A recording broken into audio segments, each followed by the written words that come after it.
Professor Jonatas. Olá, boa noite. É comigo, Edson, esse começo? Contigo. Faça as honras.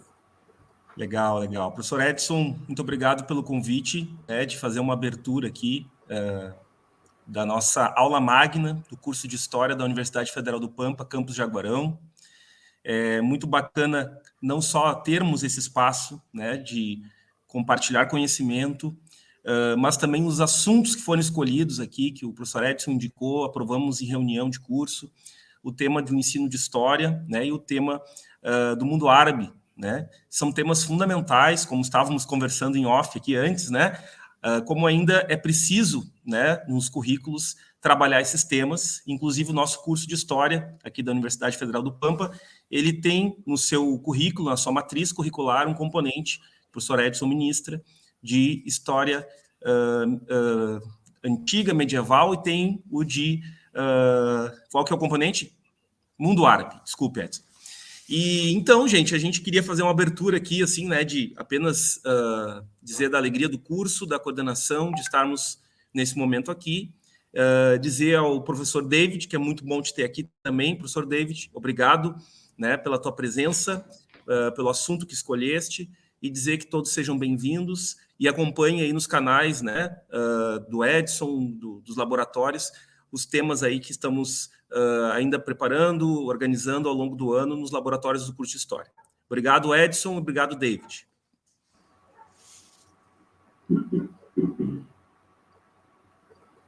Muito bem.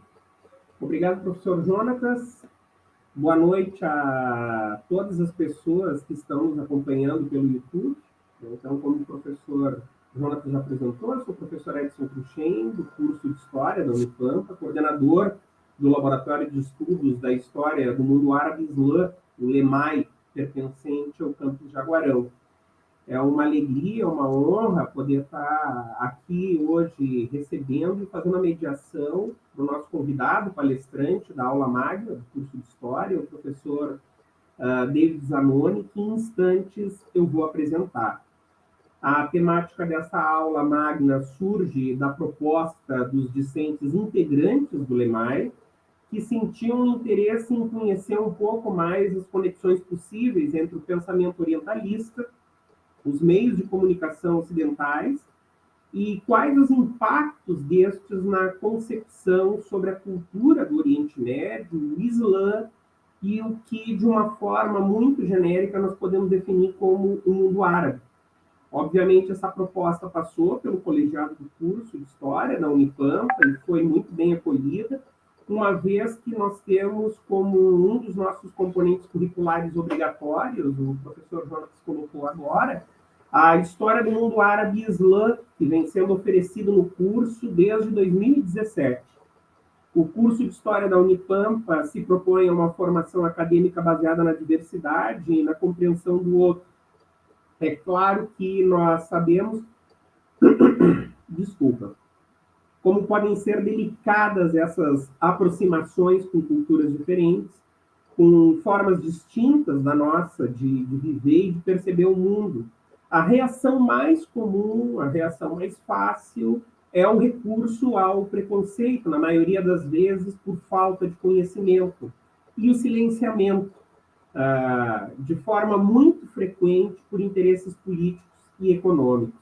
A islamofobia, essa perspectiva de um Islã homogêneo, naturalmente violento, incivilizado, atrasado e radicalizado nas suas concepções religiosas, recebe colaboração importante de como alguns de alguns meios de comunicação ainda hoje, de como alguns meios de comunicação ainda hoje representam o Islã, representam o mundo árabe, e a partir disso acabam constituindo muito do imaginário do que nós consideramos como o Oriente.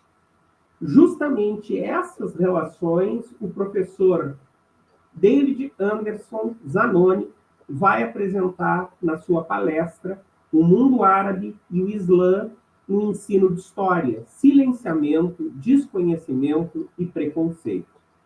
Fazendo uma rápida apresentação do nosso convidado, o professor Zanoni possui doutorado em História Regional e Fronteiras pela Universidade de Passo Fundo, é professor de História da Rede Municipal de Ensino de Getúlio Vargas e professor no curso de graduação em História na Universidade de Passo Fundo, atuando nas disciplinas de Prática de Ensino de História e na orientação e supervisão de estágios.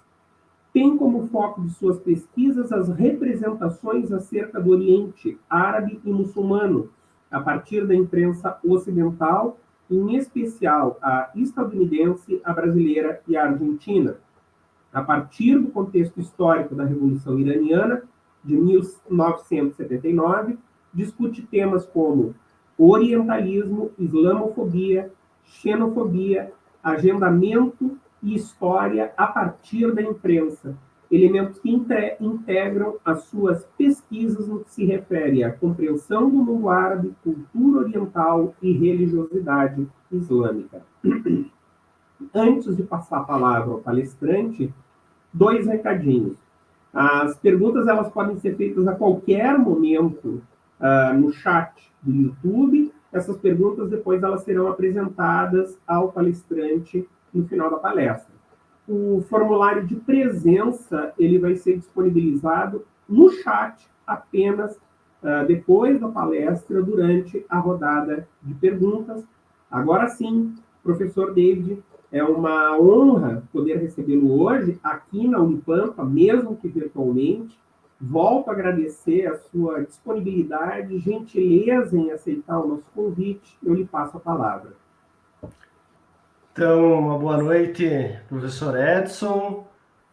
A honra é minha, só começar agradecendo a oportunidade de estar realizando essa fala nesta aula magna, esse importante assunto e tão caro assunto e temática para mim, que venho pesquisando esse tema há algum tempo, e o quanto cada vez mais ele ganha força na historiografia, uma vez que se torna uma demanda de entendimento, não só no meio acadêmico, mas na sociedade.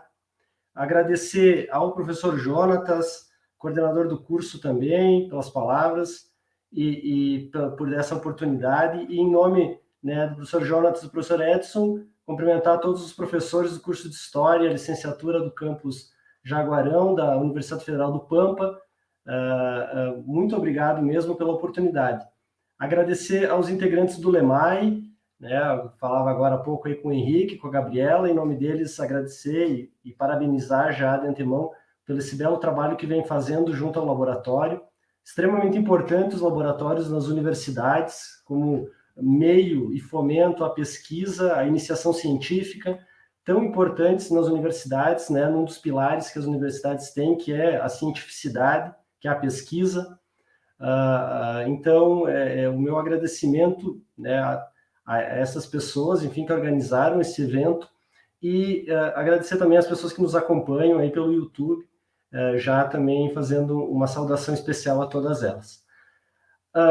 Falar em mundo árabe e islã no ensino de história, que é a temática proposta para hoje, requer que nós possamos entender elementos como a questão do ensino de história, que é um processo muito importante para justamente essa formação social dos jovens de forma crítica e reflexiva, justamente numa temática que cada vez mais os meios midiáticos tendem a distorcer ou a homogeneizar, como a gente falava, colocando então esse Oriente Médio ou esse mundo árabe como um todo, e atrelando justamente as questões de racionalidade, as questões de terrorismo e violência, como se este espaço geográfico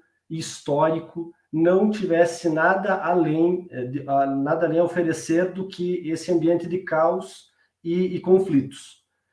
Tendo em vista que esses conflitos, essas questões acontecem também no Ocidente, mas parece que ganham uma abordagem muito mais catastrófica, vamos dizer assim, nesse espaço do Oriente, do mundo árabe, ou dos países que professam o Islã. Então, e aí a questão de todas essas pessoas que se espalham pelo mundo, seja no Ocidente ou no Oriente, que professam o Islã, estão ligados a esse aspecto, né, da irracionalidade, da violência e assim por diante.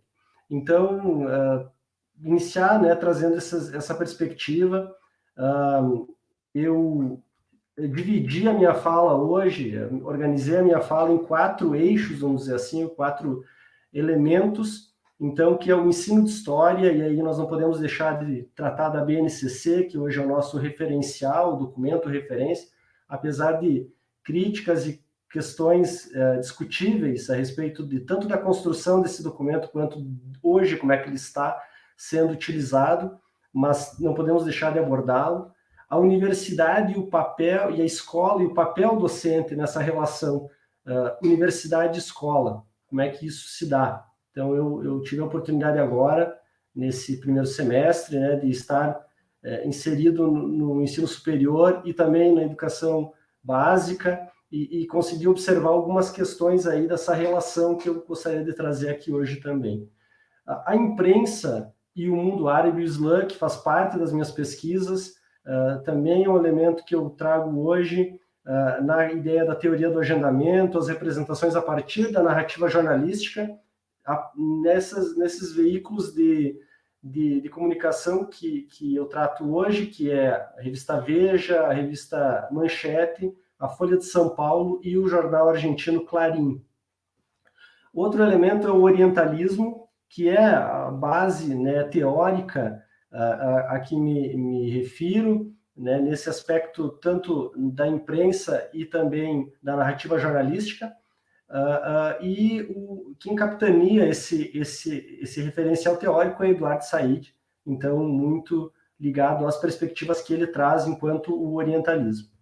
Essa leitura que o Ocidente faz do Oriente e que eu encontro isso nesses meios midiáticos que eu pesquiso como fonte. E todos esses aspectos que eu já trouxe estão com o contexto histórico da Revolução Iraniana. Então, eu trago como um recorte, vamos dizer assim, do aspecto da imprensa, do mundo árabe islã e do orientalismo a partir da perspectiva da Revolução Iraniana de 79, uma pré-revolução, sobretudo a partir dos anos 60, com o Irã, dito pela essa mídia como moderno, e que estava avançando no mundo oriental para o progresso, se ocidentalizando, e aí o sinônimo de ocidentalização seria justamente um sinônimo de evolução, de progresso, de civilização, né?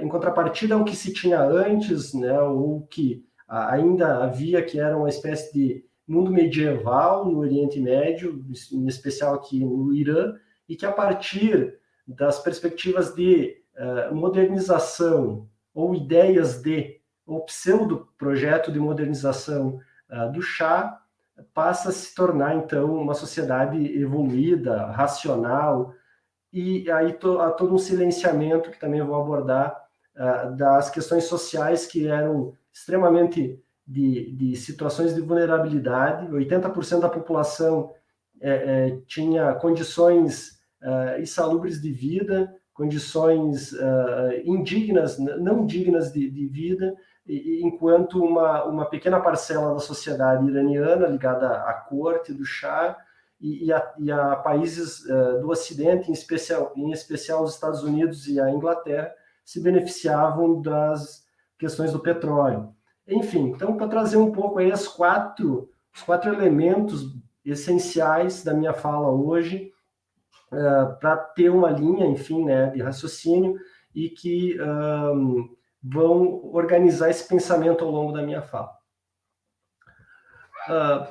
Trazendo o primeiro elemento, então, da discussão, que é o ensino de história, a primeira provocação que eu faço é a respeito da BNCC. E pergunto o que diz a BNCC sobre o mundo árabe, o Islã, no ensino fundamental e médio em história. Se nós formos nos reportar e observar o que a Base Nacional Comum Curricular traz nos elementos de história no ensino fundamental, sobretudo de 6º a 9º ano, ensino fundamental 2 e ensino médio, nós vamos observar que ele está organizado, né, basicamente em 3 procedimentos básicos, né, o ensino e aprendizagem de história. Eu trouxe o primeiro elemento, não trouxe os 3, mas o primeiro, que é o único que traz alguma coisa ligada ao aspecto da história do Ocidente. Esse é um primeiro elemento que eu acho importante salientar aqui. A identificação dos eventos considerados importantes na história do Ocidente, África, Europa e América, especialmente o Brasil, ordenando-os de forma cronológica e localizando-os no espaço geográfico. Bom, aqui nós já vemos uma ausência, e os outros 2, eles nem tratam dessa questão nem de perto, né? Trazem uma questão de pensamento crítico, reflexivo, de abordagens a partir de documentações históricas, enfim, mas não trazem, nem aproximam, nem de forma próxima, vamos dizer assim, a elementos sobre o Oriente e o Ocidente. Então, de cara, nós temos o quê? Nós temos uma ausência completa dos termos mundo árabe, islã, muçulmano, islâmico, Oriente Médio. Há uma ocorrência apenas da palavra Oriente em todo o documento, e que é justamente alguns aspectos de se tratar o mundo, o Ocidente e o Oriente, numa perspectiva da história antiga. Nada próximo aí à questão da contemporaneidade ou outros momentos da história. Então, esse é um primeiro elemento importantíssimo se destacar quando se trata de ensino de história. O nosso principal documento, referência, né, legal para a organização curricular, não traz ou silencia, vamos, né, colocar desta forma, o mundo árabe, o Islã e assim por diante. Então, nós temos aí um primeiro elemento importantíssimo de ser destacado. A universidade e escola, essa relação, né, enfim, o ensino de história e pesquisa, como se dá? Então, quando eu trabalhava com os alunos da graduação, temáticas como a questão de metodologia de ensino, prática de ensino e também a supervisão dos estágios, eu sempre salientei, e acho importante colocar isso hoje também, que não pode haver essa fragmentação, não deveria pelo menos, entre aquilo que é um conhecimento acadêmico e um conhecimento de educação básica. Na verdade, há a relação que deve ser feita entre estes 2 aspectos. Porque o professor, quando termina o curso de graduação e vai ingressar na carreira docente, ele tem que se manter como um professor pesquisador e mostrar aos alunos esse mundo da pesquisa através daquilo que realizou na graduação e que continua sendo enquanto professor da carreira docente. Muitas vezes o professor se forma, vai para a escola, para a sala de aula e passa a ter que vencer, como se diz na escola, os conteúdos. E nesse mundo de vencer conteúdos, nesse universo de demandas burocráticas, ele atende àquela questão do livro didático, aqueles conhecimentos, objetos de conhecimento ditos mínimos, e que acaba fazendo com que este professor esqueça esse mundo da pesquisa em sala de aula. E acho que esse é um grande erro, uma grande falha. Porque uma vez que você traz o mundo da pesquisa para a sala de aula, os alunos têm um encantamento. Isso eu percebo diariamente no meu trabalho. O quanto trazer fontes históricas, trazer perspectivas de pesquisa, ou formas de pesquisa para os alunos, fazer seminários com eles, propor tudo isso que a gente vê no universo da universidade, na academia, faz com que justamente esses alunos se encantem pelo processo histórico. E uma coisa que eu saliento aos alunos na graduação e que eu observo também é que os alunos têm uma respeitabilidade pelo professor justamente pelo caráter da intelectualidade que ele traz para a sala de aula. Não é ser o dominador dos conteúdos numa totalidade em história, porque isso é humanamente impossível, mas é trazer elementos do professor pesquisador. E aí eles vão ter uma perspectiva do processo de ensino de história, do processo de aquisição do conhecimento histórico, a partir de um elemento que é instigante, que é a questão da pesquisa, que é a questão da produção científica, e não aquilo que está pronto e que muitas vezes o professor, numa chamada, né, Freire já trouxe isso, educação bancária, ou seja, depositar conhecimentos, colocar conhecimentos que se tornam enfadonhos ao longo do tempo para os alunos, faz com que se perca o sentido de apreciar a história como construção através da pesquisa. Então, acho que isso é um elemento importante, né? Então, já trouxe a ideia do professor pesquisador e desse conhecimento acadêmico em relação à educação básica, e justamente a valorização dos conhecimentos prévios dos estudantes, que é uma coisa que a gente sempre fala, mas muitas vezes na prática acaba esquecendo. E por que eu falo isso? Porque quando a gente trata de Islã, por exemplo, a pergunta que a gente precisa fazer para os alunos é: o que eles conhecem sobre o mundo árabe? O que eles conhecem sobre o Islã? E alguns vão dizer aquilo que a mídia muitas vezes traz. Ah, professor, não é aquele lugar que tem os terroristas? Professor, não é aquele lugar que morre muita gente o tempo inteiro? Que tem homens-bomba? Que tem isso?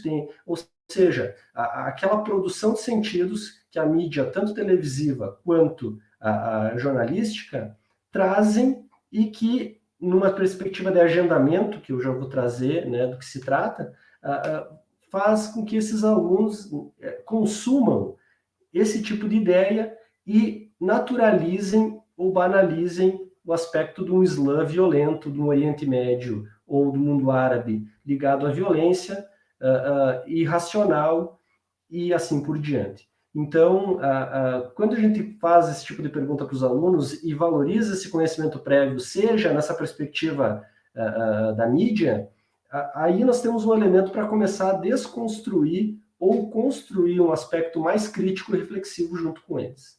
Então, acho que isso é importante também. E a sala de aula como um laboratório. E quando eu digo isso, é a ideia da experimentação, é a ideia de trazer possibilidades da academia para a sala de aula, seja do 6º ano ao 9º, no ensino médio, para justamente fazer com que estes alunos da educação básica entendam como é que é um processo de ensino na universidade. Até hoje eu encontro alunos que me dizem assim: professor, aquela prática de seminário de leitura que você propôs lá para nós na escola, não teve mais, né? O professor do ensino médio lá não deu sequência, enfim, mas tenho saudades dessa prática. Ou quando você pedia para a gente escrever um texto, e aí com fontes que você trazia, porque eu levava as revistas, eu tenho as revistas que eu pesquiso, eu fui adquirindo ao longo do tempo alguns números e ia passando para os alunos. Então, quer dizer, todas essas perspectivas de pesquisa que a gente tem na academia, levar para a sala de aula, claro, com adaptações, respeitando os níveis da aquisição de conhecimento de cada aluno, de cada turma, são realidades diferentes. Também não estou dizendo que é um mundo perfeito e que tudo que se faz funciona, mas aí vem a questão do laboratório de ensino, lá na sala de aula. E não pegar o livro didático e trabalhar ao longo do ano com aquilo que está marcado para ser vencido, esse termo que eu acho assim complicadíssimo e que infelizmente muitos profissionais ainda têm isso como prática. Então, quer dizer, esse aspecto do ensino que eu trago é um aspecto que me parece que é muito mais instigante e que faz com que os alunos tenham depois um apreço pela história de forma diferenciada. Alguns alunos meus hoje já ingressaram ou pretendem ingressar no curso de História. E eu vejo que isso se dá, não estou falando da minha prática só em si, mas, sobretudo, de inseri-los nesse mundo acadêmico, da perspectiva da pesquisa, e o quanto isso torna para eles um ambiente interessante de ser buscado. Então, isso que eu queria deixar fortalecido enquanto aspectos de ensino de história e sala de aula.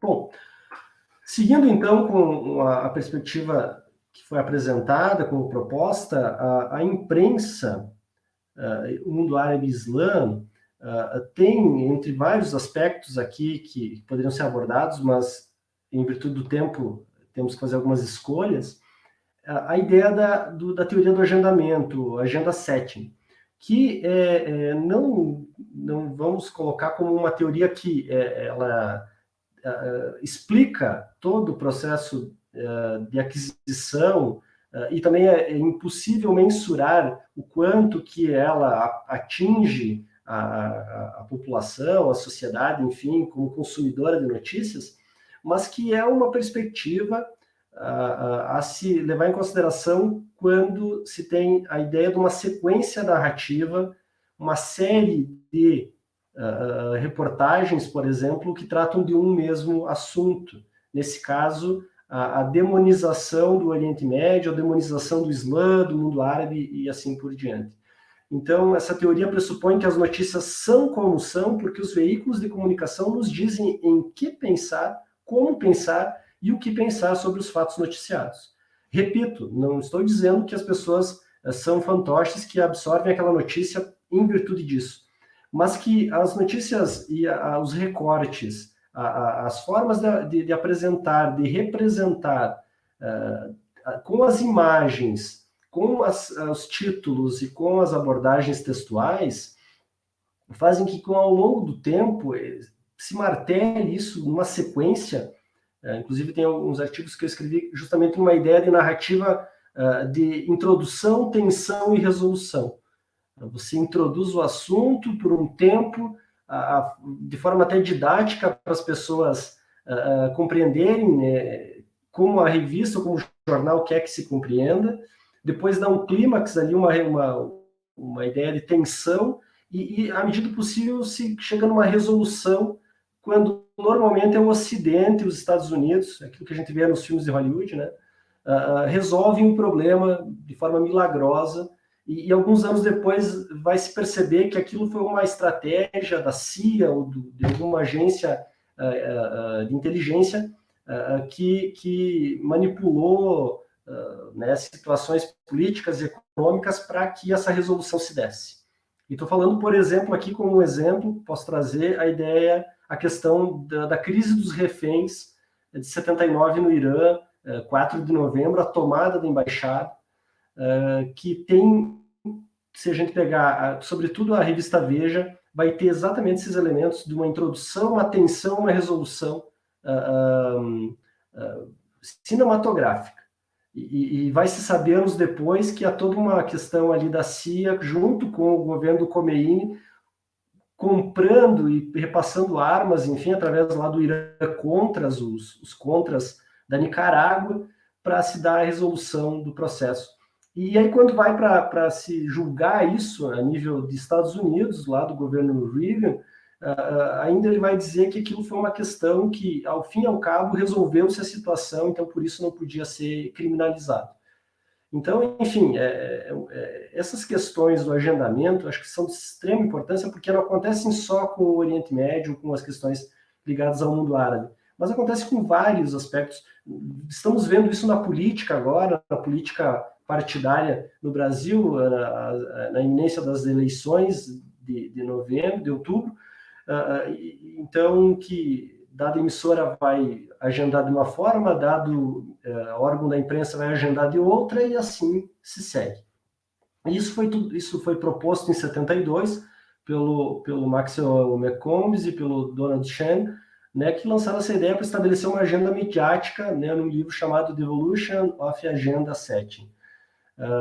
Num momento que havia 3 assuntos assim fortes, né, naquele período, mas em especial a questão do desenrolar da Guerra do Vietnã e daquele atentado que acontece nas Olimpíadas da Alemanha, não é, que justamente que foi chamado de atentado terrorista,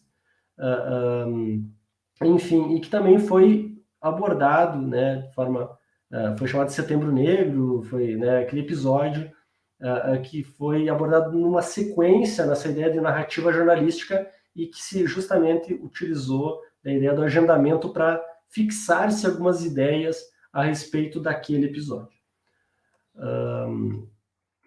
Então, o terceiro elemento dessa minha exposição é o orientalismo. E esse tópico, esse referencial, ele é extremamente importante, porque à medida que nós conhecemos o caráter do orientalismo, à medida que nós conhecemos essa teoria, essa perspectiva historiográfica trazida pelo Eduardo Said, nós podemos compreender vários elementos que tanto a imprensa quanto as mídias como um todo vêm construindo ao longo de um tempo sobre o Oriente Médio, sobre o mundo árabe e o Islã. Então, essas representações do Oriente pelo Ocidente, essa leitura que o Said coloca que vem desde o século XVII, XVIII, na literatura, na produção de sentido, ou numa chamada pseudocientificidade da superioridade ocidental a respeito dos países do Oriente, dessa perspectiva em que o Ocidente levaria as luzes do progresso e da civilização ao Oriente, e que legitimou várias intervenções e processos de neocolonialismo no Oriente, em especial pela busca de recursos, sobretudo petróleo.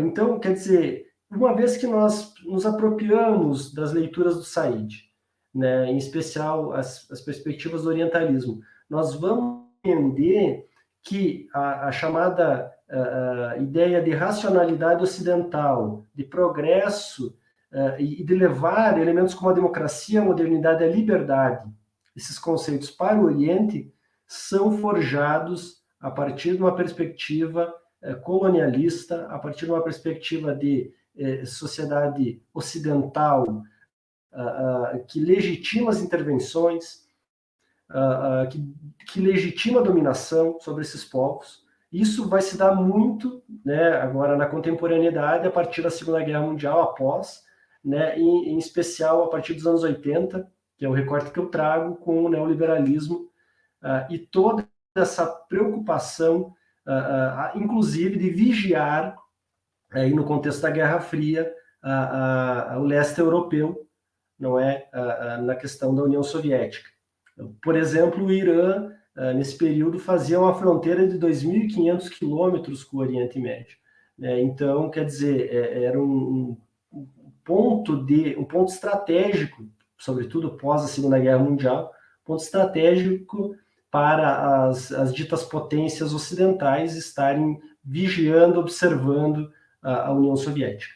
Então, isso também é importante ser salientado. Há uma discussão entre o Eduardo Said e o Bernard Lewis, que é um escritor que faz várias críticas ao mundo oriental, é um orientalista, e que ele, inclusive, tem um livro chamado O que Deu Errado no Oriente Médio, e faz toda uma abordagem desde o período medieval, passando pelo processo do mundo moderno e, enfim, na contemporaneidade, trazendo elementos que explicariam, né, as origens violentas, vamos dizer assim, do Oriente pelo Ocidente, para com o Ocidente, como se o Ocidente não tivesse dado motivos, né, vamos dizer assim, para que o Oriente se defendesse de alguns aspectos, falando a grosso modo, enfim, mas que faz tenta desconstruir ou tenta criticar o trabalho do Said nessa perspectiva do orientalismo. Então, é importante trazer esses dois autores nessas duas perspectivas e mostrar o quanto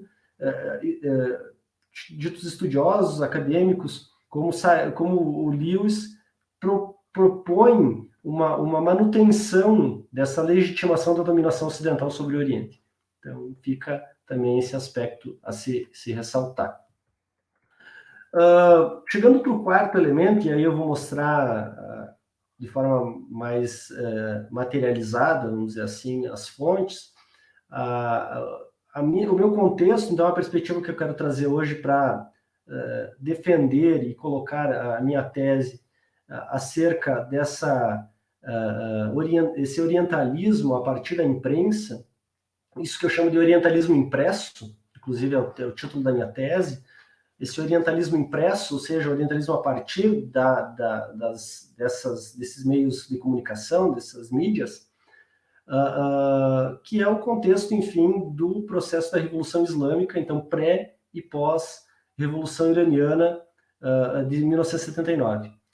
Inclusive, eu acabei de falar agora da Revolução Islâmica, isso é uma abordagem que suscita discussões, porque Revolução Islâmica e Revolução Iraniana, ou Revolução Islâmica Iraniana, pode ser uma discussão, uma abordagem que fica para o debate, uma vez que a Revolução não foi totalmente só ligada a preceitos do contexto da religiosidade islâmica e dos ayatolás e do xismo do Odécio, mas também por reivindicações sociais, econômicas, culturais da sociedade iraniana, que por muitos anos, pelo menos nos últimos 60 anos, toda a dinastia Pahlavi sofria com uma perspectiva de vida periférica, marginalizada, em contrário àquilo que os técnicos estadunidenses e ingleses das petrolíferas tinham as benesses, enfim, dos petrodólares, como se chamava.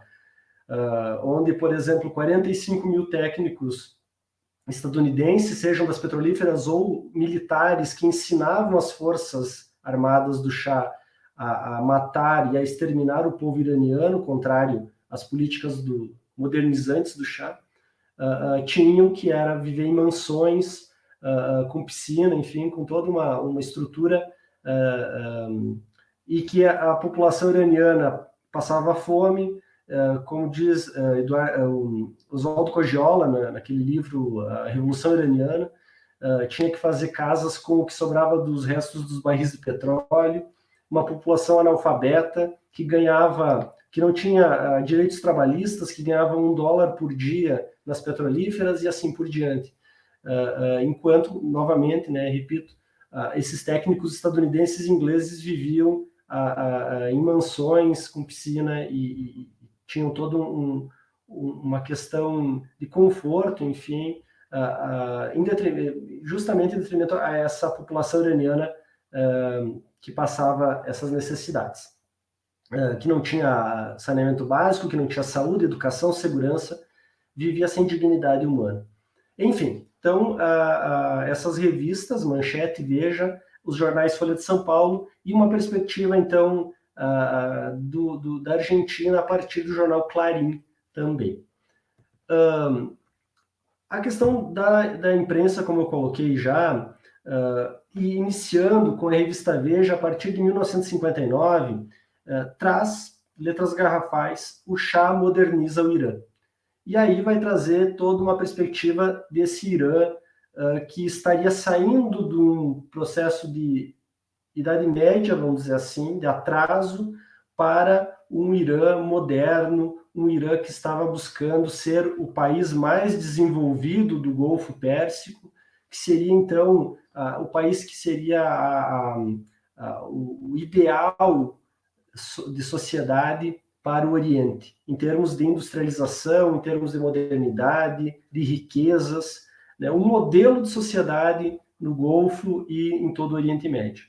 Então, aí tem toda a notícia que vai dizer o quanto o Shah é um sujeito esclarecido, que ele é um sujeito que tem formação na Europa, estudou na Suíça, domina a língua francesa, entre outros aspectos ocidentais. Sendo que esse é um dos elementos de crítica da sociedade iraniana, onde o seu líder não falava a língua local, que era o Farsi.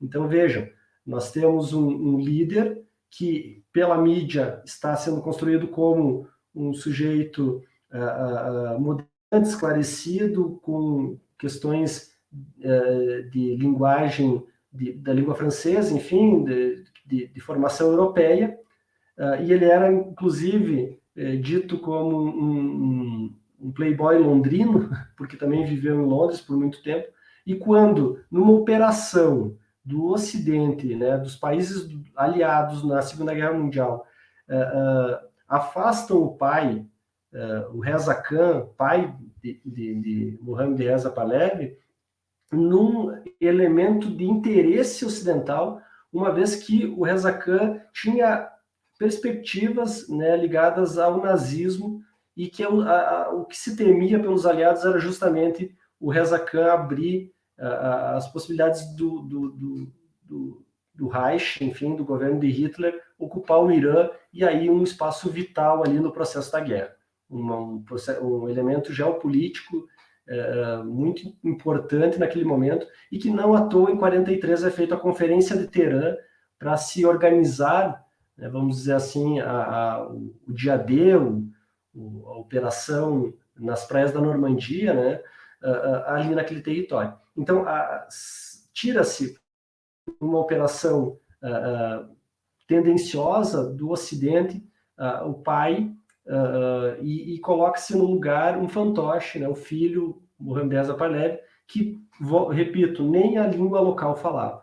Mas em 59 ele era colocado aí para o mundo, em especial no Brasil aqui, como o sujeito que estava modernizando o Irã.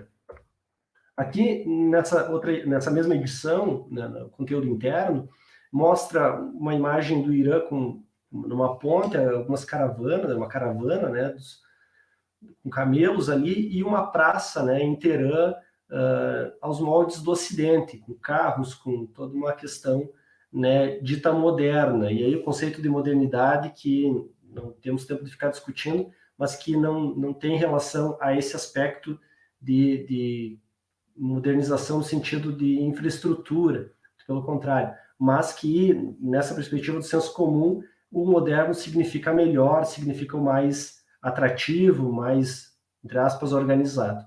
Então, aí já... E o título lá em cima, um papel de relevo no choque entre Ocidente e Oriente, ou seja, um Oriente atrasado, um Ocidente moderno, e uma vez que essa modernidade estava sendo levada para o Irã.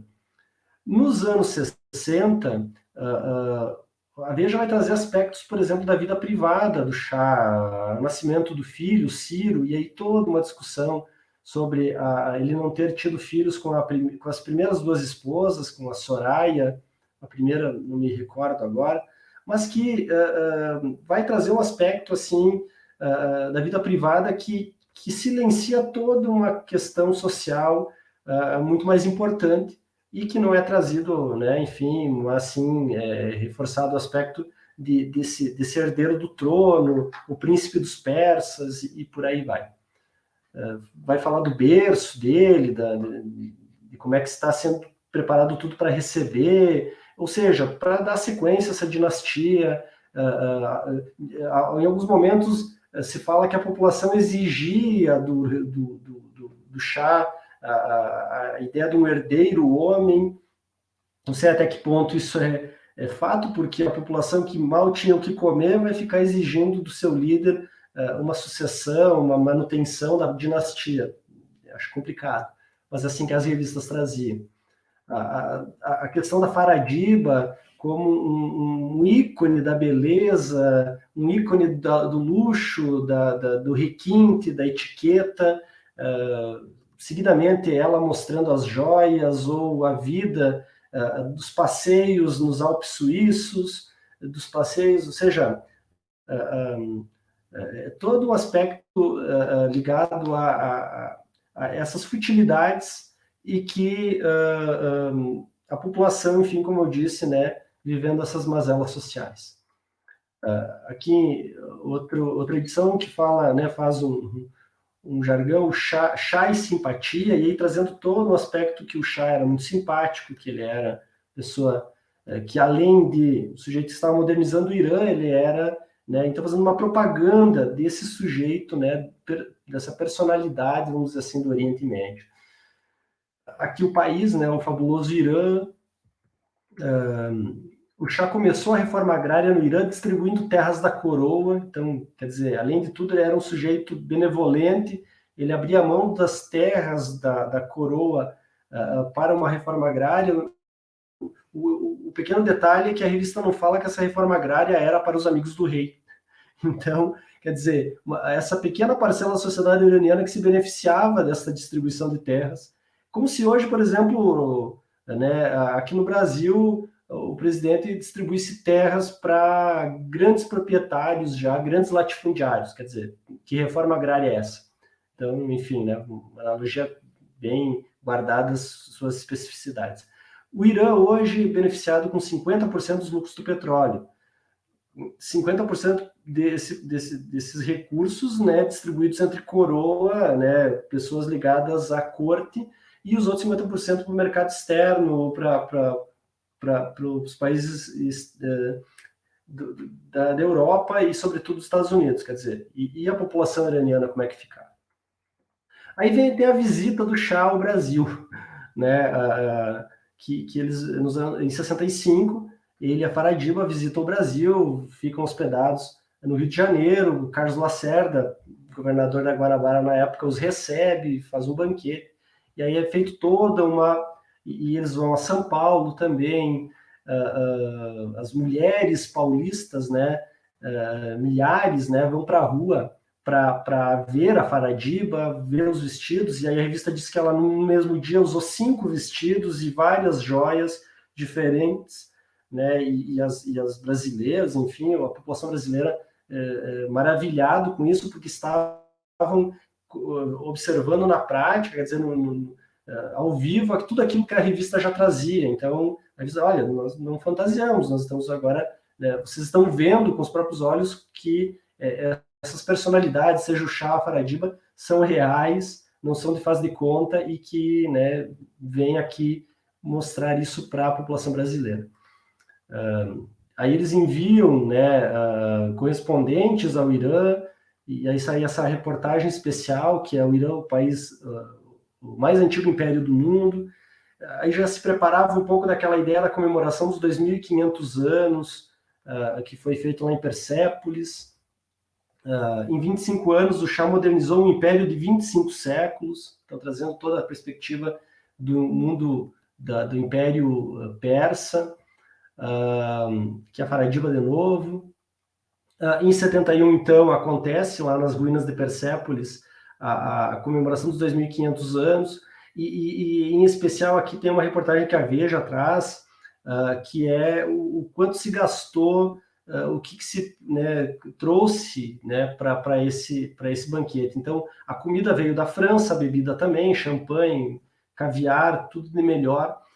A notícia diz assim, o Irã reuniu uma mini-ONU, né, em Persépolis, autoridades de todo mundo, inclusive do Brasil, um grupo brasileiro, né, do governo, enfim, dos ditadores do regime militar estavam lá, enfim, e ficaram lá alguns dias em tendas, enfim, no deserto, bebendo e comendo do melhor, enquanto, repito, população iraniana passando fome, né, sendo cerceados seus direitos à religiosidade e assim por diante.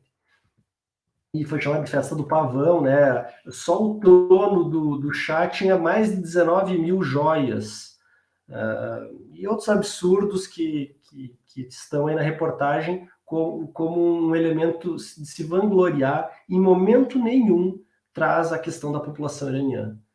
A capital do Irã, há 190 anos, Teherã, tem passado por um impressionante surto de progresso. É a mistura das tradições orientais com o modernismo ocidental.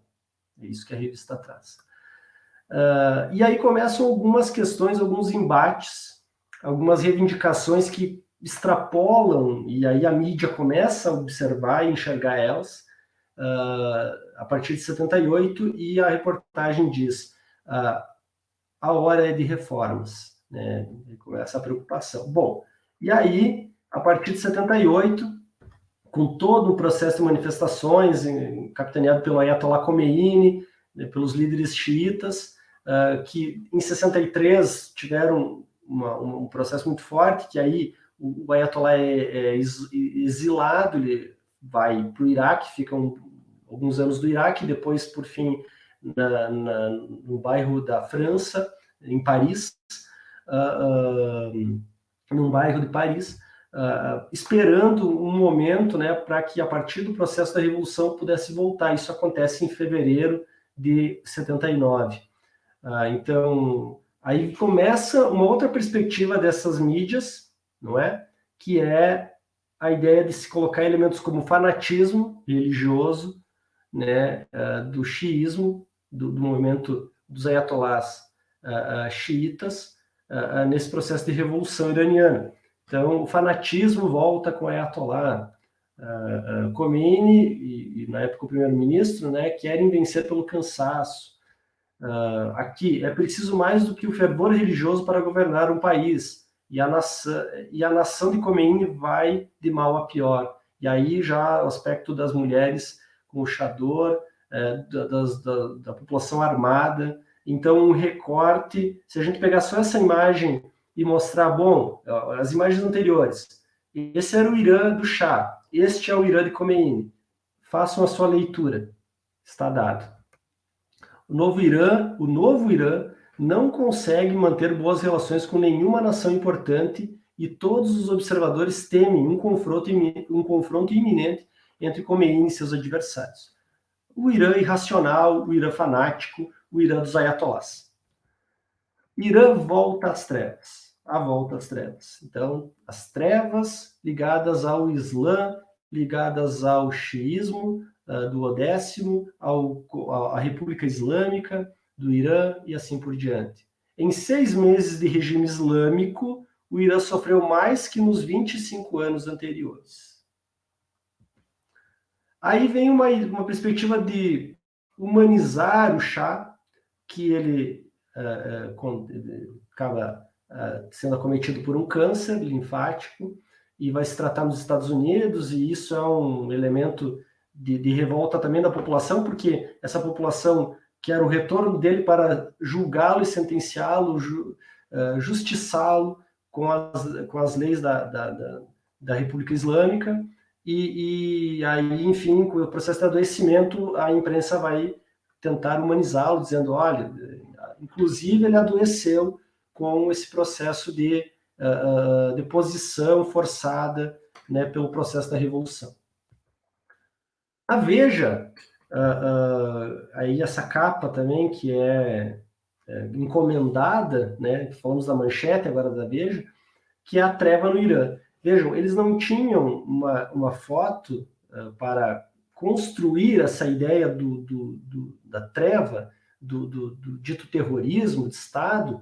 Então, é encomendado essa montagem onde aparece o Khomeini, a guarda revolucionária, as mulheres com o chador, né, ao fundo uma mesquita, e colocando, né, a treva no Irã, que é justamente a capa da edição que trata inicialmente da ocupação da Embaixada Americana em novembro de 79.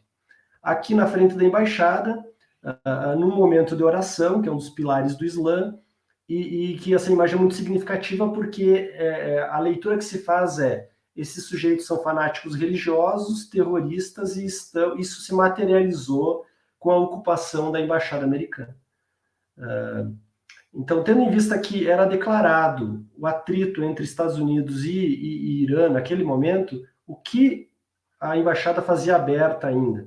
Quer dizer, óbvio que o processo aí e justamente no momento em que os iranianos, os estudantes iranianos estavam reivindicando o retorno do Shah, que recebera asilo político nos Estados Unidos. Então, mas, claro, o recorte da imprensa é o Estado terrorista, né, a violação da soberania daquele espaço que é a embaixada, dizeres aí no fundo de down USA, ou seja, abaixo os Estados Unidos, né, e assim por diante.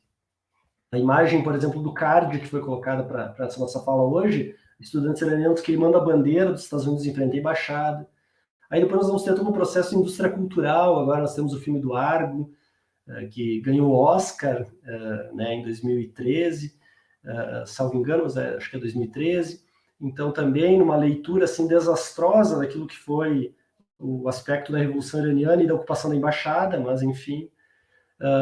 E aí quando mostra o Carter, por exemplo, que estava sendo muito pressionado pelo Congresso americano, sobretudo pelos republicanos, o Carter, né, com esse desafio de resolver o problema, e que estava no momento de eleições nos Estados Unidos, e ele tinha esse problemão nas mãos, que era a questão dos reféns da embaixada americana tomada pelos estudantes iranianos, no processo da revolução, aí do pós-revolução já.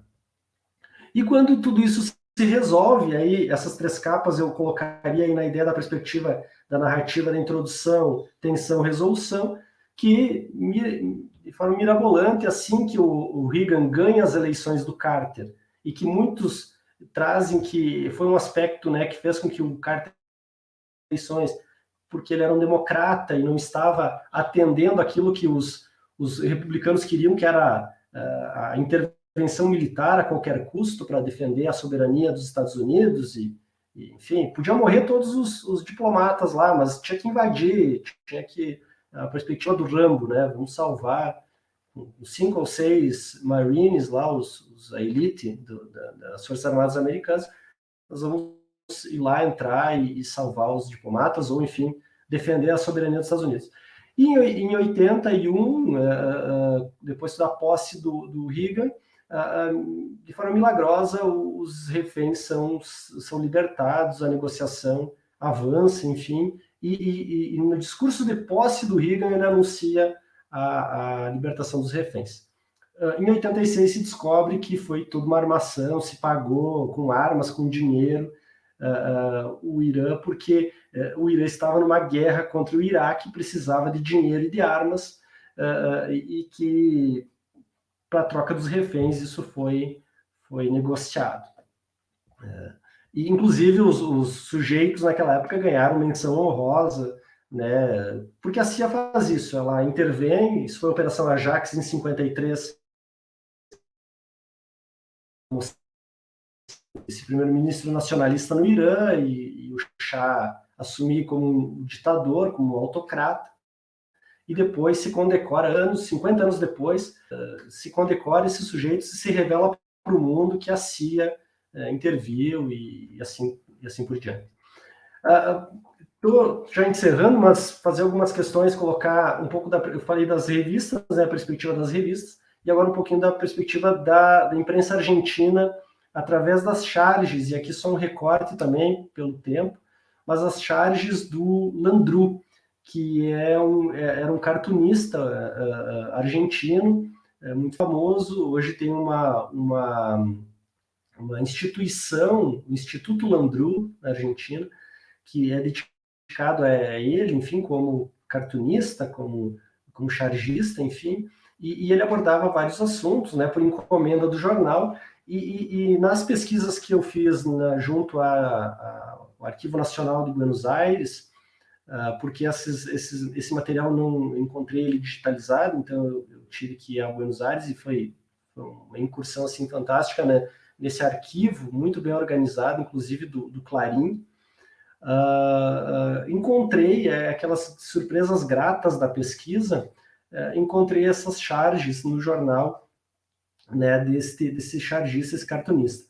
E o Landru, a marca dele, enfim, esse gatinho que vocês podem observar logo embaixo, ele trouxe, então, algumas charges que eu vou trazer aqui, mostrar aqui, sobre esse processo, né, do Irã revolucionário, enfim, dessa mudança de regime do Shah, da autocracia do Shah para a República Islâmica, e ele traz, né, enfim, como toda charge, uma forma sarcástica, mas que revela muito do que o jornal, as reportagens do jornal trazia a respeito do Islã, do Oriente Médio, para a comunidade argentina. Por que eu escolhi e é importante dizer isso, por que eu escolhi o Clarim? Podia ter escolhido La Nación, o outro. O Clarim, na época já e até hoje, é o grande conglomerado midiático da Argentina. Eles têm TV hoje, provedor de internet, rádio, blog, site, todos os meios de comunicação possíveis hoje, e já na época era a grande tiragem, ou melhor dizendo, o jornal de maior circulação em língua espanhola na América Latina. Então, esse é um elemento que me fez escolher também o Clarim. E aí, a charge diz assim, este imã é importado do Irã. Em lugar de atrair ferro, ele não solta os reféns. E aí o imã, né, esse elemento, né, da questão da física, com o imã, essa autoridade religiosa islâmica. Então, fazendo esse sarcasmo, né, e no momento ali do processo da ocupação da embaixada, né, então um vendedor, né, fazendo uma venda de um imã, né, fazendo essa brincadeira, esse sarcasmo, mas que deu um tom extremamente pejorativo com a questão da religiosidade e da autoridade religiosa islâmica. Aqui é o Khomeini dizendo para uma mulher que a conduta dela, né, fazia com que ela tivesse 10 anos, né, por ter praticado striptease de véu. Então, como ela não usou o véu, aí um jargão, uma expressão aqui do Ocidente, né, o striptease, enfim, como se ela estivesse nua por não usar o véu. Né, e que como se essa questão do véu, que ainda é muito mal contextualizada no mundo árabe islâmico, né, no Islã, reforça essa questão exógena, né, das mulheres no Oriente. Né? Enfim, então ela estaria sendo punida aí pelo Khomeini por não ter usado o véu. Aqui é o Khomeini recebendo a túnica, né, ele sem a túnica, então a túnica que normalmente os religiosos xiitas usam, e ele dizendo que quem foi o estúpido que trouxe para ele essa túnica, né, que não estava nem lavada nem passada, né, que estava toda amarrotada e suja. Então, também um sarcasmo, né, um tom pejorativo à vestimenta islâmica. Então, eles atacavam esses aspectos simbólicos, que é a vestimenta, que é o véu, que é a prática dos pilares do Islã. Isso tudo, né, era elemento para sátira nas charges. Aqui dois sujeitos, né, iranianos conversando, e um diz assim, Cassius Clay, que é o Muhammad Ali, ele troca esse nome, o famoso boxeador, se ofereceu para ser refém, para ser trocado pelos reféns. E aí o outro diz, não me interessa, só me interessaria se fosse a Farrah Fawcett. Farrah Fawcett era uma atriz, me foge a nacionalidade dela agora, mas era um ícone da beleza na época, né, dos filmes. Então o Cassius Clay, que era inclusive negro e que muda de religião, passa a professar o Islã nos Estados Unidos, e que era um famoso boxeador, muda o nome, inclusive, de Cassius Clay para Muhammad Ali, e aqui eles usam o nome dele ocidental, e dizendo que ele não interessava para se trocar pelos reféns, porque é interessante se fosse um ícone da beleza ocidental. E por fim, aqui, né, os dois sujeitos conversando de novo, e um diz assim, creio que nos metemos em uma ayatoleira, né, se referindo a Ayatollah Khomeini como um atolador, né, enfim, uma lama que não ia ser possível sair tão fácil, ou seja, se tratando ou fazendo correspondência à referência ao governo do Ayatollah Khomeini da República Islâmica.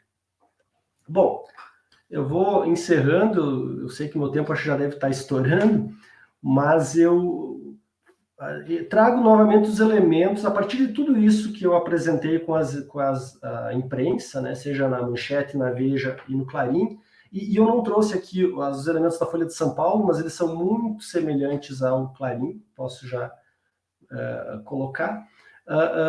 Trago os 3 elementos que estão lá no título, que é o silenciamento, o desconhecimento e o preconceito. Bom, quanto ao silenciamento, ao reportar o Irã no período anterior ao processo da Revolução, né, esses periódicos que eu apresentei silenciam as questões sociais e religiosas questionadas pela população ao governo do Shah. Exemplo, a questão social que já coloquei, né, as más condições de vida da população iraniana, todas essas benesses que os técnicos estrangeiros tinham, sejam militares, sejam das petrolíferas, e o cerceamento de práticas religiosas, porque o Shah, ao longo do tempo, sobretudo a partir de 63, com a dita Reforma Branca, vai colocar que professar o Islã, usar o véu, todos esses pilares da religião islâmica, do Islã, reforçam o aspecto de atraso do Irã para com o mundo. Então, há todo um processo de, cada vez mais, de cercear os direitos dos xiitas, do Islã, no território iraniano, o que vai revoltar não só os clérigos, não só os ayatolás, os imãs, o imã, mas vai também revoltar a população, né, que mantinha esses aspectos do prefeito da fé islâmica muito fortes. Obviamente que há uma parcela dessa população que acha interessante os bares, acha interessante o cinema, o frango frito do Kentucky, lá no centro de Teherã, isso tudo, os filmes pornográficos, esse mundo do Ocidente que vai atrair uma parte da população, mas que não é a parte significativa, ou grande parte da população. E se coloca que, à medida que a população se revolta com esses aspectos, essa população é atrasada porque estava deixando de se beneficiar com esses elementos atrativos do Ocidente. As mazelas sociais, como eu disse, econômicas e culturais, são abafadas em detrimento da representação de um país das maravilhas, expressões das imprensas, tá, que eu coloco em entre aspas, das 1001 noites, exótico e moderno, o país dos tapetes voadores. Aí me reporta um livro do professor Murilo Merri, que diz as 1001 noites mal dormidas, né, no processo da Revolução. O elemento do desconhecimento, e aí teriam vários outros elementos do silenciamento, mas para trazer alguns. O desconhecimento, justamente, é esse distanciamento ainda maior da cultura e religiosidade islâmica, a partir desse aspecto da imprensa que eu apresentei. O desconhecimento pode se tornar temeroso, né, então, claro, e nocivo aos projetos de progresso e modernidade. Quer dizer, uma vez que você desconhece, é colocado nessa perspectiva irracional, atrasada e temerária, quer dizer, nociva a um projeto de modernidade, de racionalidade do Ocidente. Atraso versus modernidade, retrocesso versus avanço, irracionalidade versus racionalidade, barbárie versus civilização, estão no bojo do desconhecimento, ou depois eu vou usar uma expressão do Marco Lucchesi, da nossa arrogância intelectual ocidental.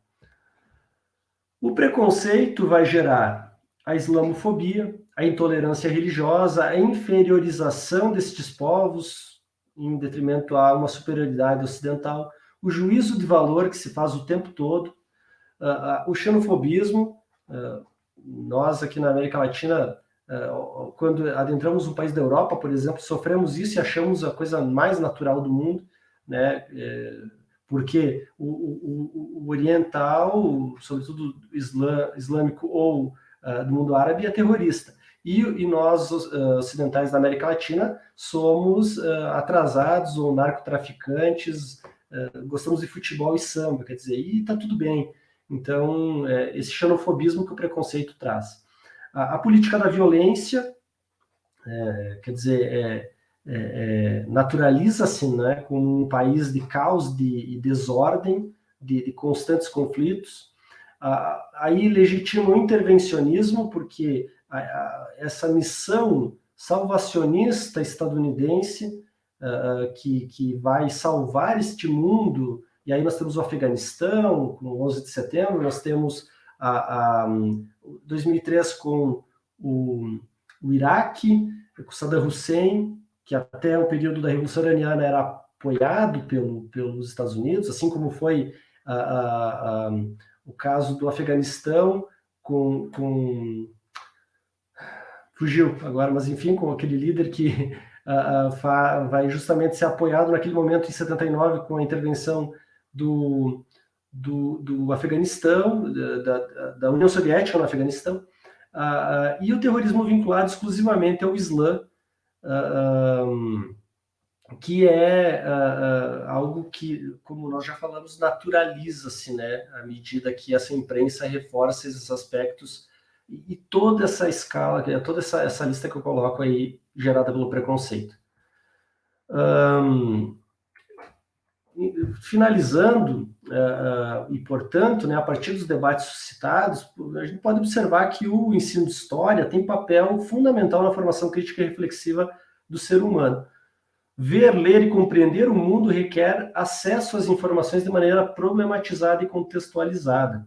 A construção do outro, né, nesse sentido, por exemplo, está justamente em uma visão parcial e unilateral daquilo que são projetadas as sociedades do Oriente, em especial aquelas que professam o Islã.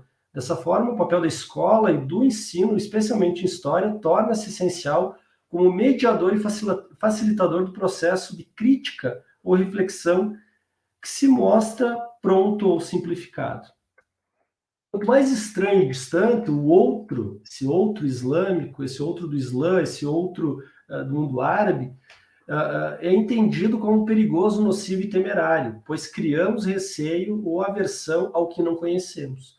As representações acerca de determinadas culturas religiões, povos ou sociedades, podem fortalecer o sentimento de estranheza ou distanciamento. Aproximar e esclarecer mitos ou produções de sentidos totalmente desvinculadas torna-se também função da história.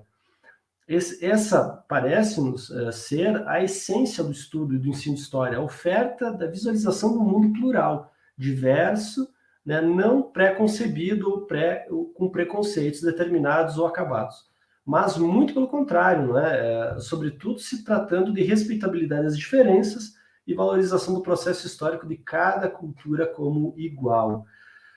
Enfim, procurei trazer aqui, né, esses aspectos a partir da imprensa, como eu coloquei, e finalizo, agora sim, de fato, com Marco Lucchesi, no livro Caminhos do Islã, uma pequena citação que diz o seguinte: o desafio intelectual deste século reside no fim de uma visão parcial e negativa de que são vítimas as culturas do Oriente diante da nossa arrogância intelectual.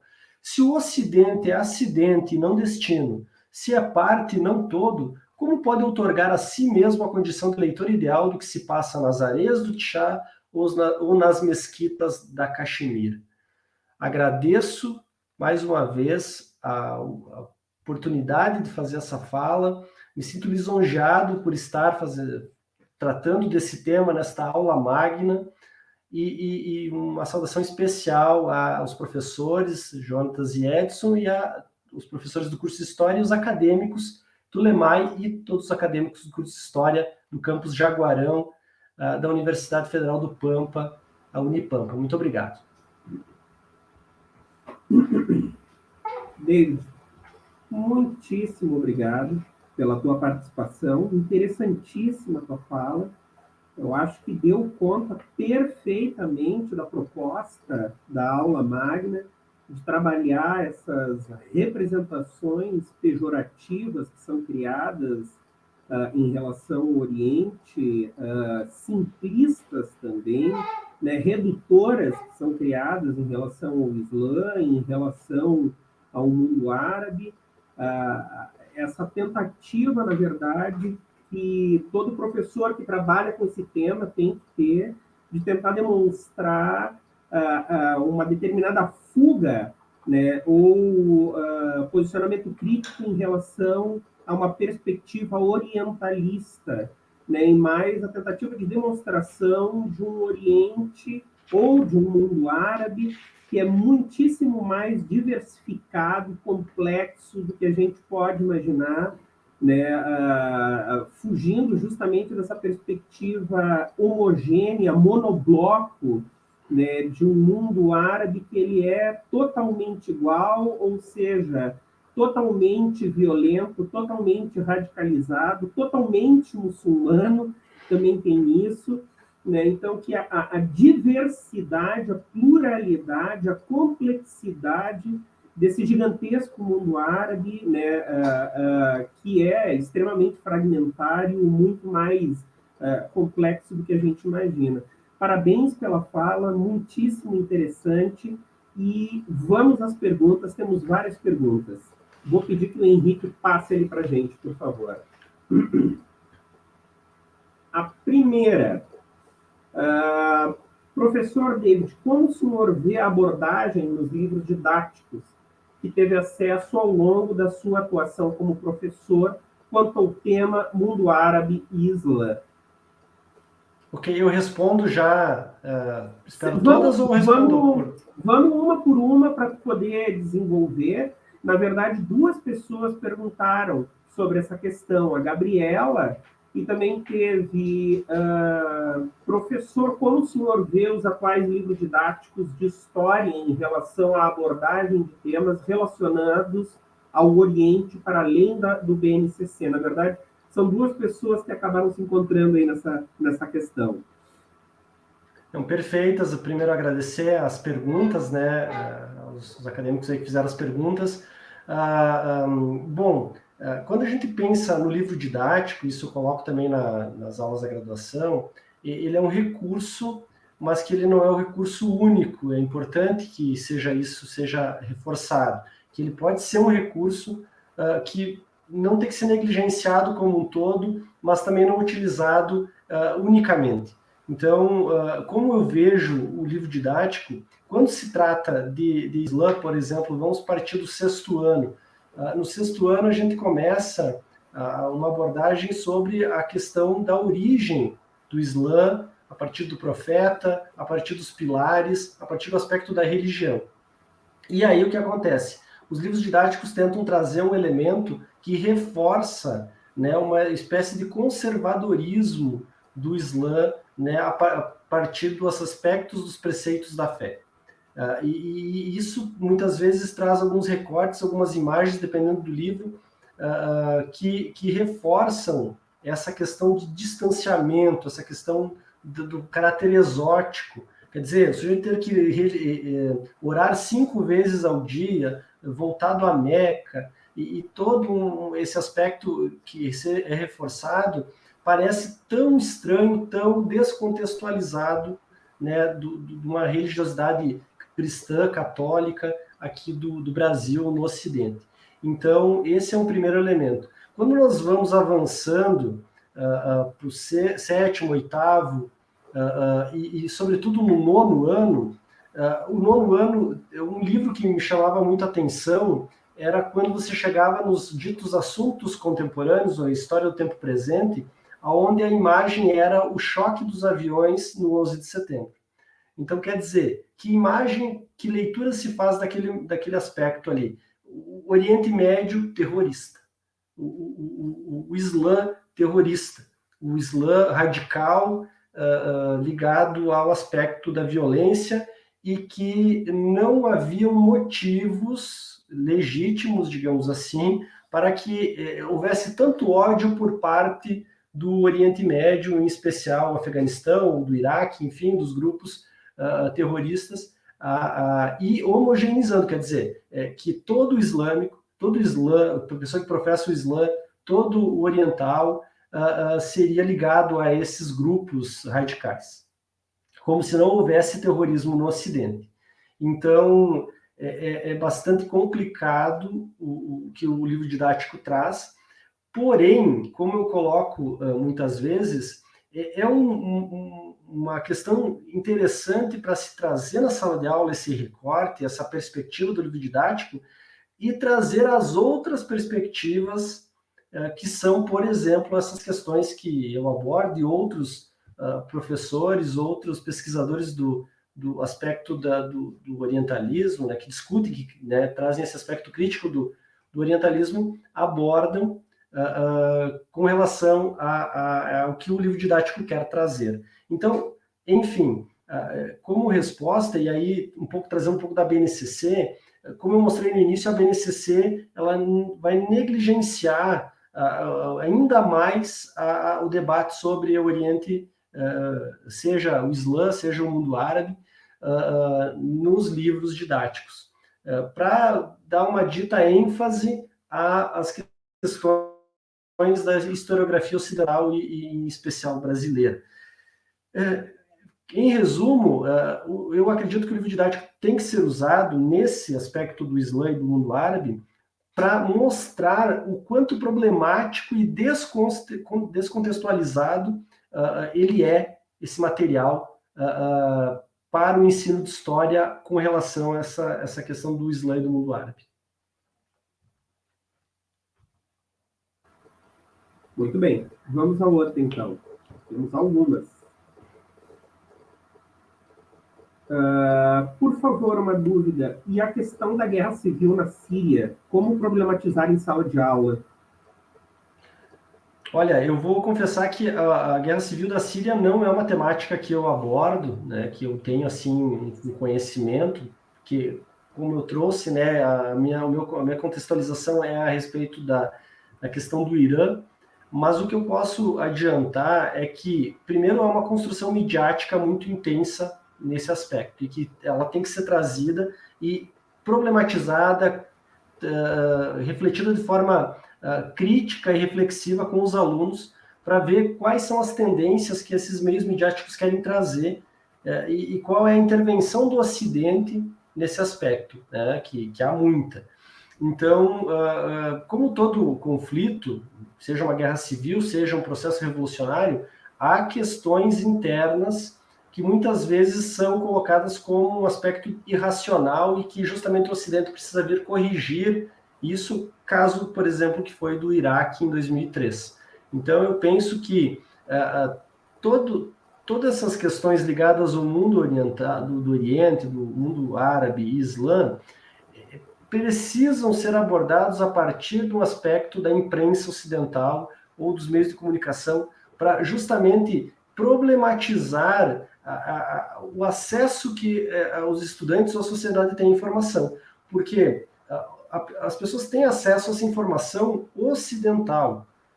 E essa informação ela tem recortes, como eu mostrei aí.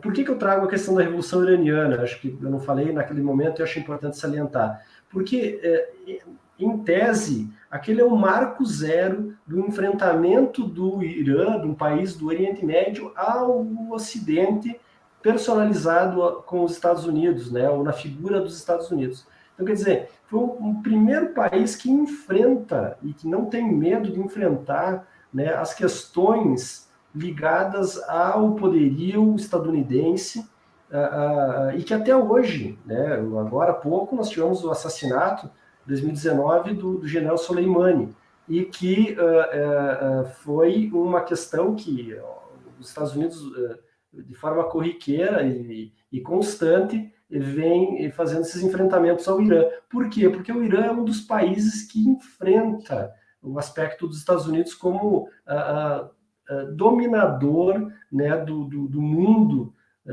em especial do Oriente Médio, porque sabem que é um território vital na geopolítica estadunidense. Então, esse enfrentamento que o Irã faz torna-o, né, aquilo que o Bush falou, que é ser um dos países do eixo do mal, assim como a Coreia do Norte e outros. Então, enfrentar os Estados Unidos, enfrentar os ditames estadunidenses, torna o país, no caso o Irã, e outros países como países nocivos ao projeto de sociedade estadunidense, como eu falei. Então, com relação à Guerra Civil da Síria, eu acho que como todo tema relacionado ao Oriente Médio ou ao Islã, mundo árabe, tem que ser problematizado a partir daquilo que a imprensa, seja televisiva, seja impressa, ou agora virtual, traz de informação e construção e representação desses territórios. Muito bem, professor. Vamos a outra. Tem uma pergunta. Se você tem abordado em sala de aula as diferenças de cobertura da imprensa burguesa, comparando-se qualquer guerra no Oriente Médio, exemplarmente a guerra do Iraque, do início deste século, com a atual guerra na Ucrânia. Para mim, é um exemplo bem explícito de orientalismo, alimentado por todas as vertentes de racismo também. A pergunta do professor Winter, que é professor do curso de História. Obrigado, professor, pela pergunta. Exatamente essa questão. Acho que dentro da pergunta já tem uma resposta, mas essa imprensa ocidental, ela normalmente tem um público-alvo, e que, sobretudo, as classes médias e altas, né? a discussão é justamente para se fortalecer um aspecto classista também, um aspecto em que tem que se reforçar este elemento, e aí vem a questão do agenda, né, da agenda setting, do agendamento, de reforçar esses elementos de que há um Oriente, há um território de pessoas irracionais, de pessoas que... aquela imagem do terrorismo, do cerceamento aos direitos das mulheres que sofrem, né, com o uso das vestimentas, de um fanatismo religioso, e aí você alimenta cada vez mais essa sociedade ocidental, caso aqui o Brasil ou os outros países, e que muitas vezes, esse é um elemento importante, são notícias compradas de agências internacionais. Ali nos anos 80, Veja, Manchete, com raras exceções de enviados para lá, vão reportar aquilo que Newsweek, que Time, que jornais e revistas dos Estados Unidos e da Europa traziam para esses países. Então, quer dizer, o que nós temos? Nós temos uma imprensa que mantém esse aspecto desse desconhecimento do mundo árabe e do Oriente, e, sobretudo, alimenta, né, essas classes que mantêm essa visão, e que essas classes são as ditas esclarecidas, e que vão levar essa informação às demais, aos demais grupos da sociedade, enfim, seja no Brasil ou em outros lugares. E esse dito esclarecimento é, na verdade, bem ao contrário, é um desconhecimento das questões no Oriente, seja, né, como nós somos o mundo árabe ou o Islã. Enfim, então, quer dizer, essa imprensa burguesa, essa imprensa posicionada politicamente e economicamente, que todo o aspecto de reflexão, todo o aspecto de crítica a um elemento dado pela imprensa não é plausível ou é ligado a uma esquerda, para exagerar, assim, mas quer dizer, nem tanto exagerar, mas para colocar como que, normalmente, quem busca um aspecto de esclarecimento, de crítica reflexiva sobre, pode ser encarado, principalmente nos últimos anos aqui no Brasil, como alguém de esquerda, do PT, enfim, que é um absurdo, né? Construções desse governo ridículo, né, que nós temos.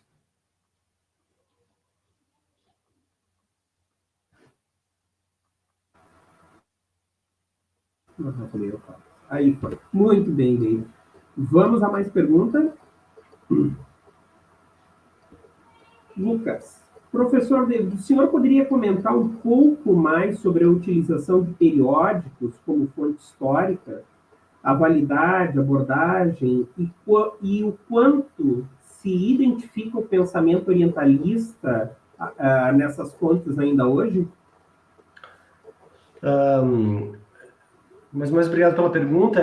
Como eu falava, né, naquele momento a respeito do processo de ensino de história e educação básica, eu levo de forma assim, muito constante, né, de forma costumeira, as fontes que eu utilizo nas minhas pesquisas para a sala de aula. Seja na apresentação, né, de imagens, né, de slides, ou com a revista mesmo, com a questão do material lá para eles irem folheando e tendo contato, e muitas vezes, enfim, são revistas dos anos 80, seja Manchete, seja desde o formato, a publicidade, isso tudo, e aí, claro, na temática, em especial, quando eu trato do Oriente Médio, né, do Islã, do Irã, e o que acontece? Há um vislumbre, há um encantamento dos alunos com esses materiais. Eles olham, eles trabalham com isso, e aí eu trago, por exemplo, o aspecto do orientalismo, mas, claro, com adaptações, e eu normalmente, porque você pode estar se perguntando, mas como é que ele consegue fazer isso dentro de um currículo que já está dado ali? Mas eu chamo isso de tópicos especiais, muitas vezes, nas aulas. Eu trago esses elementos como um elemento à parte daquilo do currículo contínuo, ou de uma sequência didática dada, determinada pelos livros. Isso por quê? Porque justamente é para fomentar a ideia nos alunos, primeiro, de uma desconstrução ou um aspecto reflexivo a respeito disso tudo que nós falamos hoje, do Oriente e do Islã, dessas culturas, nessa ideia de diversidade cultural, de respeitabilidade, dessas diversas formas de expressão religiosa ou da sociedade no Oriente, e seja também pelo aspecto de fomentar nos alunos, sobretudo do oitavo em diante, oitavo, nono ano e no ensino médio, a perspectiva de pesquisa. Então, claro, dentro disso tudo, eu não trago muitas vezes a imprensa atual. Algumas vezes sim, porque com assuntos que são mais fortalecidos na imprensa e que aí, bom, sim, levam. Quando houve a morte do Soleimani, por exemplo, eu levei as reportagens e vem todo um aspecto de dizer por que, legitimando por que esse sujeito foi, né, assassinado, porque ele estava aí organizando, né, um aspecto de contraofensiva ao Ocidente, que ele financiava grupos terroristas e assim por diante. Então, e não contextualizava o aspecto do Irã como enfrentamento a determinações estadunidenses à política do Irã, né? Ou seja, infringindo a própria soberania, né, das decisões políticas e de relações internacionais com o Irã. Então, quer dizer, o que tem de orientalismo nisso, né, é o todo, né, mostrar para os alunos que há uma visão de Oriente, há uma perspectiva de racionalidade no Oriente e o tempo todo legitimado por essa imprensa, por esses meios de comunicação do Ocidente. O Ocidente é esclarecido, o Oriente é irracional. Então, consequência disso, é preciso levar a orientação a esses povos irracionais, esses governos que não conseguem se conduzir, porque eles não fazem como no Ocidente se faz. E que o Ocidente é o certo, é o modelo ideal de sociedade. Ok. Professor, vamos a uma última pergunta que nós temos. Jarbas, professor, essa visão nossa distorcida, deturpada do mundo árabe e do islamismo é oriundo de qual ideologia? A quem interessa essa visão míope? Por que a propaganda depreciativa daqueles? Bom, obrigado, Jarbas, pela pergunta. Qual ideologia? Bom, eu volto ao aspecto do elemento do colonialismo, não é? Hoje mais, vamos dizer assim, mais no estágio do tempo presente, há um aspecto do capital, por mais que possa parecer uma questão extremamente marxista, mas eu acho que é a que me deixa mais confortável, vamos dizer, é um elemento mais assertivo, que é a ideia do neoliberalismo, do mundo do capital, em que o Oriente Médio é um mundo ligado a essas fontes, né, do petróleo, principalmente. Isso já vem dos anos 80, mas que se mantém, e também geopoliticamente, né, lugares estratégicos. Então, significa dizer que é uma ideologia colonial, de posse, de intervenção, de manutenção das relações de poder do Ocidente sobre o Oriente. A quem interessa esses governos ocidentais que têm uma lógica de manutenção do poder militar, política, e que precisam estrategicamente estar inseridos nesse mundo para não deixar que estes governos locais tenham autonomia. Podem até ter uma falsa impressão de soberania e autonomia, mas que estão sendo vigiados muito de perto, né, por essas ditas potências ocidentais, em especial, né, aos Estados Unidos. Então, significa dizer que a quem interessa, né, e essa visão distorcida, deturpada que você fala, é o elemento legitimador, justificador, vamos dizer assim, do processo intervencionista, uma vez que, legitimando que é necessário intervir e manter o poder, né, não precisa se explicar certos excessos, vamos dizer assim, desses países militarmente ou politicamente. Quando se mata um general iraniano, por exemplo, a imprensa logo abafa e, naturalmente, a sociedade ocidental, a partir dessa visão míope, como você coloca, essa visão distorcida, vai dizer, bom, esses sujeitos, né, estão ligados ao terrorismo, estão ligados a uma barbárie, então estão fadados a uma morte, um assassinato, enfim, algo que se naturaliza. Se fosse um general estadunidense, isso seria um ato terrorista, seria um aspecto aí de irracionalidade e que teria que se apurar numa corte internacional e assim por diante. Sendo que é um general do Oriente, do país, no caso do Irã, naturalmente eles estão ligados a um processo terrorista e de forma legítima, os Estados Unidos estão protegendo o mundo, né, desse terror. Enfim, interessa, obviamente, ao mundo do capital, em especial a política neoliberal né, dos Estados Unidos e dos países da Europa. Muito bem, David. Muitíssimo obrigado pela tua fala, uma fala muito esclarecedora. Ali no chat, no YouTube, muitas pessoas elogiando a tua fala, comentando o quanto foi relevante, o quanto foi interessante a tua explanação, te parabenizando pela tua participação aqui na nossa aula magna.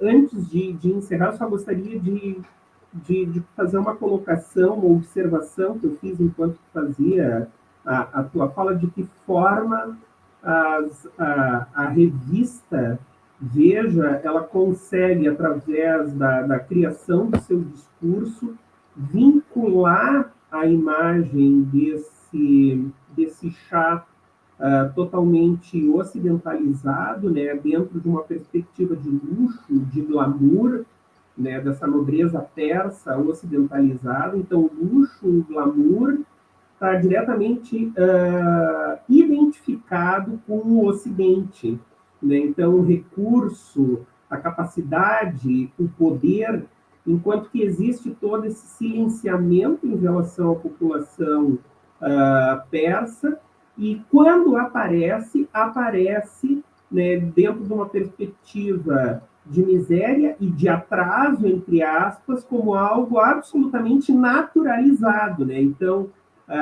existe uma distinção, um descolamento entre esse líder, né, glamourizado, esse líder envolto em luxo, em cultura, em distinção, pelo simples fato de ele ser ocidentalizado, com a própria população que ele está no encargo de governar, essa população, sim, oriental, e por definição e por natureza, pobre, atrasada, sem glamour, sem recurso, né, sem capacidade intelectual, sem famigerada praticamente, né, a perspectiva do Oriente sempre completamente famigerado, violento e obscuro, né, mergulhado nas trevas de uma religião radicalizada, enfim.